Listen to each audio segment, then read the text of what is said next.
El Señor esté con ustedes. Y con tu espíritu. Lectura del Santo Evangelio según San Mateo. Gloria a ti, Señor.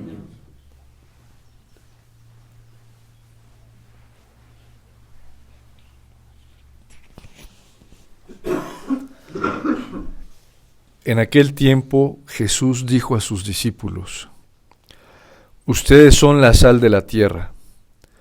Si la sal se vuelve insípida, ¿con qué se le devolverá el sabor? Ya no sirve para nada y se tira a la calle para que la pise la gente. Ustedes son la luz del mundo. No se puede ocultar una ciudad construida en lo alto de un monte. Y cuando se enciende una vela, no se esconde debajo de una olla, sino que se pone sobre un candelero para que alumbre a todos los de la casa. Que de igual manera brille la luz de ustedes ante los hombres, para que viendo las buenas obras que ustedes hacen, den gloria a su Padre que está en los cielos. Palabra del Señor. Gloria a ti, Señor Jesús.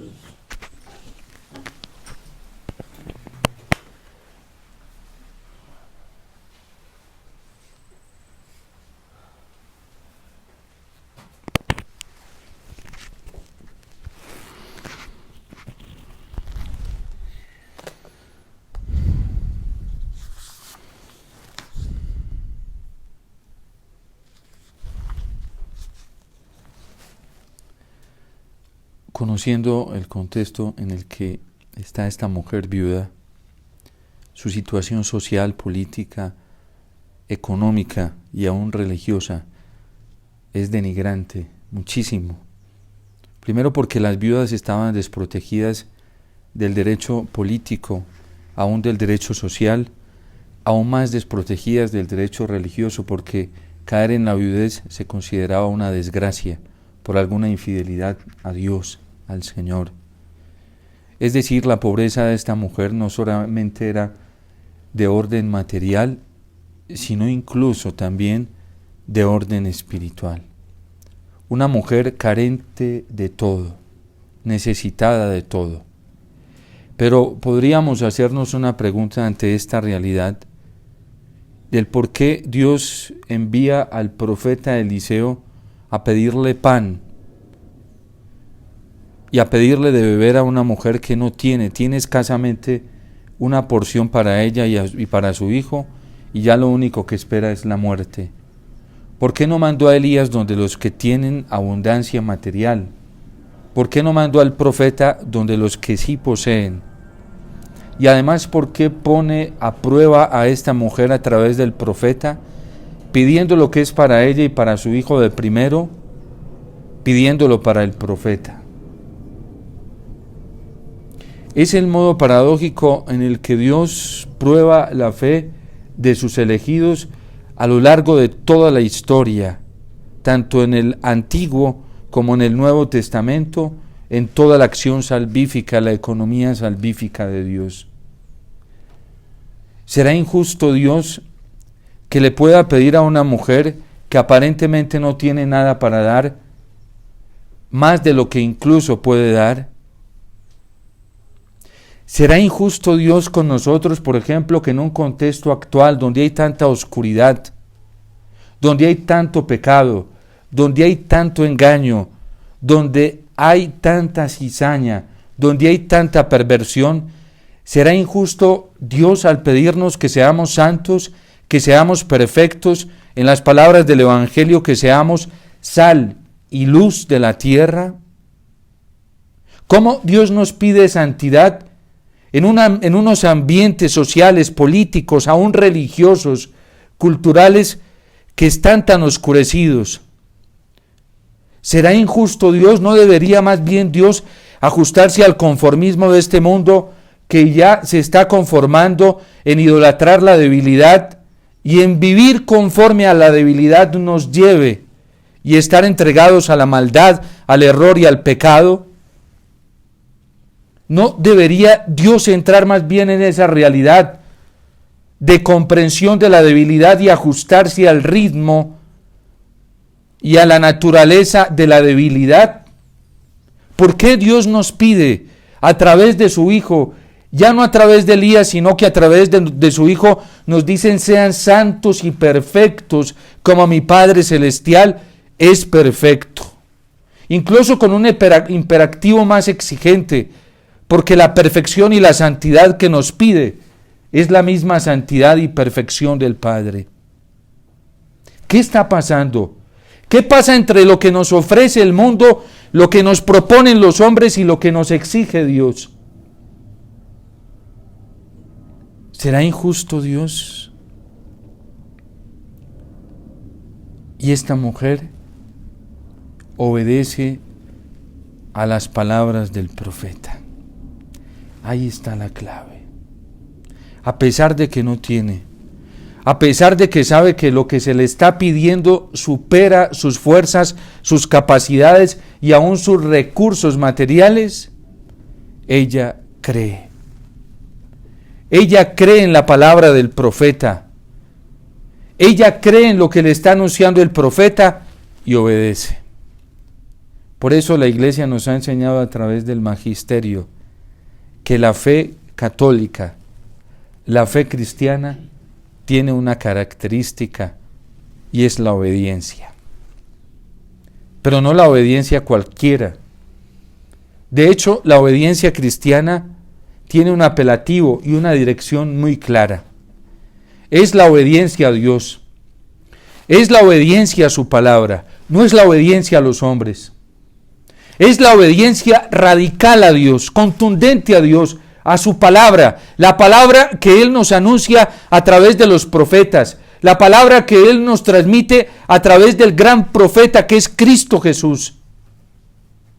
La palabra que el Señor nos ofrece y nos predica a través de la iglesia. A todo aquello que hoy se le llama rigorismo moral, es en donde está la clave para vivir en las promesas mismas de Dios.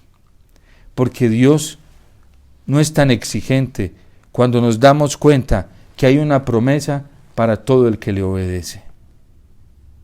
Para todo el que se fía de su palabra, sin necesidad de ver al modo científico y técnico, poder tocar con sus manos, ver con sus ojos la promesa realizada que le esté haciendo. Entonces dice San Pablo, esto dejaría de ser esperanza cristiana, cuando tocamos, cuando palpamos y cuando vemos.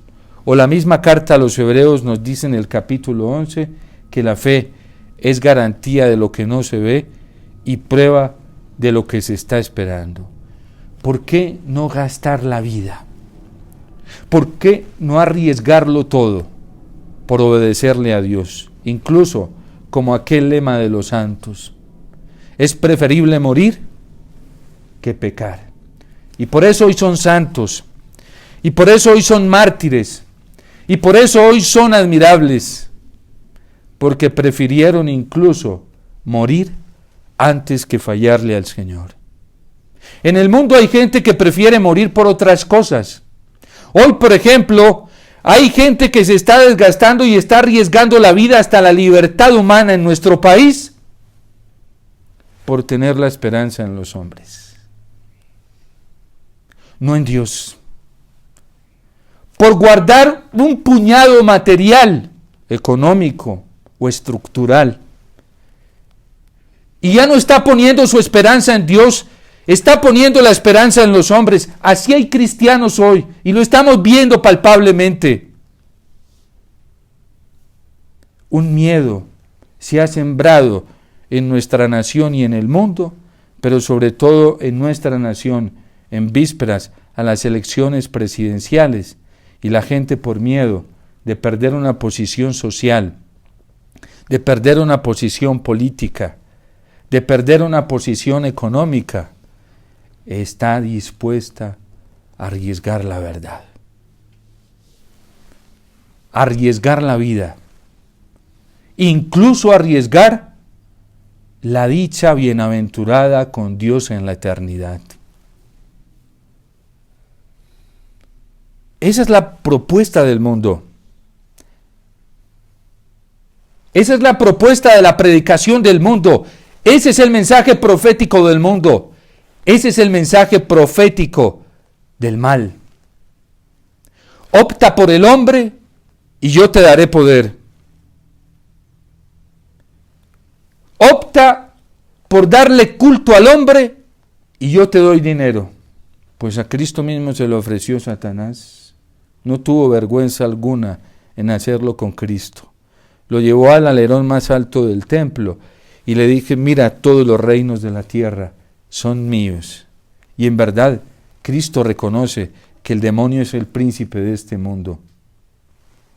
Por eso Cristo no le acepta nada. Póstrate delante de mí y te daré los reinos de esta tierra. Póstrate delante del hombre. Póstrate delante de la predicación del hombre, de la predicación del mal. Póstrate delante de estas ofertas que yo te daré mucho. Es lo que nos dice el mensaje profético del mal. Y hay quienes tienen su esperanza puesta en esto.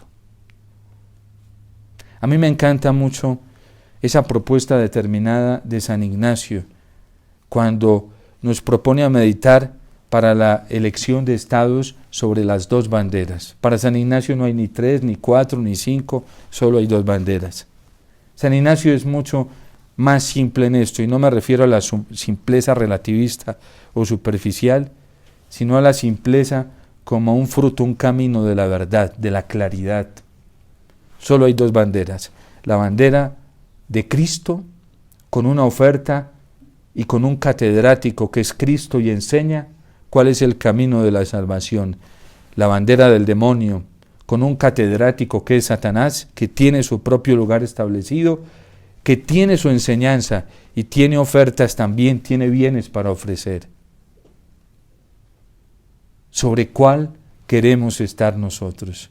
La viuda prefiere estar sobre la bandera de Dios. Así le toque arriesgar su vida y la de su hijo. Es lo que ella está haciendo por obedecer. Arriesgar tiene un puñado de harina y lo dice claramente el texto. Comeremos mi hijo y yo y moriremos. Pero el profeta se lo está pidiendo para sí. Solo es una porción. Y ella pone en riesgo su vida por creer en la promesa de que no le faltará nada. No lo está viendo, pero ella le cree a la palabra del Señor. Y ella dice, fiat, sí. Pero no de palabra, con las obras. Va y prepara en un tiesto el puñado de harina y le hace una torta al profeta y se la envía. Esa es la exigencia del desprendimiento que el Señor nos hace. Estamos dispuestos a arriesgarlo todo por el Señor. Sobre ellos va a venir una promesa muy grande. Sobre estos que se la juegan por el Señor a toda costa. Sobre estos recae el poder de su Espíritu, sin medida, como dice el Señor. Sobre esto recaen todas las gracias, todas. Y por eso hoy tenemos gente que camina en fidelidad al Señor, porque le creen, le obedecen y se fían solamente de lo que el Señor les enseña. Si nosotros no estamos dispuestos a obedecerles al Señor, nos vamos a privar de muchas gracias. Precisamente el Evangelio de San Juan nos lo decía el domingo. ¿Quién es el que me ama? El que cumple mis mandamientos, el que guarda mi palabra. Y aquel que guarda mi palabra, vendremos a él y haremos morada en él. Sin el condicionante de la obediencia a su palabra, no obtendremos las promesas. Si no arriesgamos mucho o poco en esta vida por el Señor y la obediencia a su palabra, nos vamos a quedar sin sus promesas. Dios nos ama y nunca va a dejar de amarnos, nunca. El amor que Dios siente por cada uno de nosotros es infinito. Es infinito. Y el amor de Dios es tan grande que hasta sigue amando a los condenados, pero ya no puede hacer nada por ellos, porque los condenados no optaron por su amor. No obedecieron a lo que Él les pedía.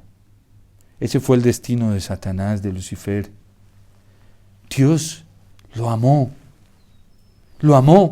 porque Él lo creó y nunca dejó de amarlo, pero la respuesta de Él no fue conforme al amor del Señor. Muchos hoy estamos desperdiciando la misericordia y el amor de Dios por no obedecerle, por no fiarnos de Él, por no jugárnosla toda por Él. Dios nos ama y su amor es infinito, pero mientras yo no le obedezca, no participaré de esa experiencia y de la gracia de su amor. Ese es un condicionante en la vida cristiana. ¿Quién es mi madre?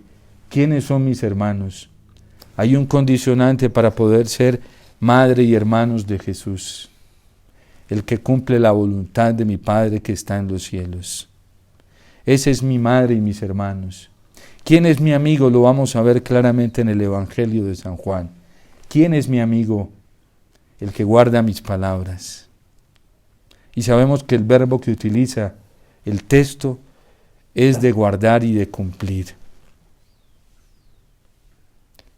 La amistad, la relación filial con el Señor está condicionada a la obediencia a su palabra. En este mundo nosotros somos capaces de hacer muchas cosas por los hombres o por nosotros mismos, o por obtener alguna oferta y alguna ganancia económica. Hay hombres y mujeres que arriesgan tiempo, sueños, salud, familia. ¿Cuántos esposos no hay que incluso arriesgan a su propia familia, a sus propias esposas, por un poco de importe económico, y no les importa gastarle el tiempo que sea eso? ¿Por qué no nos la vamos a jugar por el Señor, que nos ofrece una vida eterna, que nos ofrece una bienaventuranza eterna? Por eso pidámosle al Señor que nos dé la gracia para poder ser sal y poder ser luz. Tenemos que vivir en la naturaleza propia de la vida cristiana. ¿En dónde está precisamente la grandeza de Abraham? Dios lo amaba y le prometió mucho, pero la grandeza de Abraham está en que obedeció a lo que el Señor le pidió. No vaciló, tal y como el Señor se lo pidió. La obediencia a sus mandamientos, la obediencia al Evangelio, la obediencia a su palabra es un condicionante para poder recibir su Espíritu sin medida, su gracia sin medida, su promesa sin medida. Pero si no le creemos al Señor, difícilmente obedeceremos su palabra. Si no creemos que es capaz de sacarnos de esto, por ejemplo, ahorita en nuestro país, el diablo está feliz, porque al diablo le gusta sembrar miedo, la gente está llena de miedo, y no porque va a perder al Señor. Pues es que al Señor nadie nos lo puede quitar, nadie, ni el socialismo, ni el comunismo, nadie. ¿Por qué? Porque la libertad religiosa nos viene de Cristo, de una autoridad superior, de una autoridad divina. La gente está asustada por otras cosas y tiene miedo de perder otras cosas. Y algunos disfrazan eso diciendo, no, las iglesias, la libertad religiosa. No. La iglesia ha sido libre, siempre ha sido libre. Siempre ha sido libre para predicar el Evangelio, para anunciarlo. Es más, cuando la iglesia ha sido más libre, ha sido en los tiempos de mayor persecución. Ha sido libre para no estar sometida a los criterios de un Estado.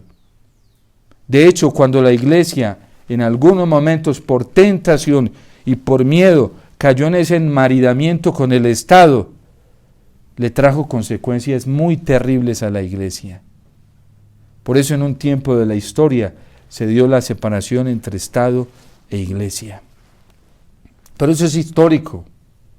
Eso es real dentro de la historia de la iglesia. La libertad nos viene del Señor, nos la da el Señor. ¿Miedo a qué?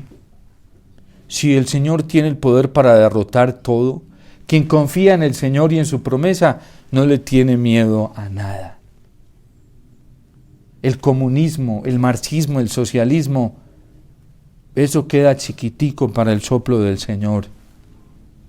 Lo que pasa es que no estamos confiando en el Señor, ni creemos en el poder del Señor y en la promesa que el Señor nos hace. Y quien no le obedece al Señor y se hace esclavo del Señor y de su promesa, termina haciéndose esclavo de otros señores. Por eso pidámosle hoy a la Virgen, al Espíritu Santo, que Él es el único capaz de darnos esta claridad en nuestra conciencia. Solo el Espíritu Santo es capaz de despertarnos, de levantar nuestra conciencia, de abrirnos a la gracia. Solo el Espíritu del Señor. Pidámosle esa gracia al Espíritu Santo hoy que estamos celebrando precisamente esta Eucaristía para recibir el don del Espíritu Santo. Si lo recibimos acatando y obedeciendo lo que el Señor nos pide, seremos totalmente libres. Dios te salve María, llena eres de gracia, el Señor es contigo, bendita tú eres entre todas las mujeres, y bendito es el fruto de tu vientre Jesús. Santa María, Madre de Dios, ruega por nosotros pecadores, ahora y en la hora de nuestra muerte. Amén.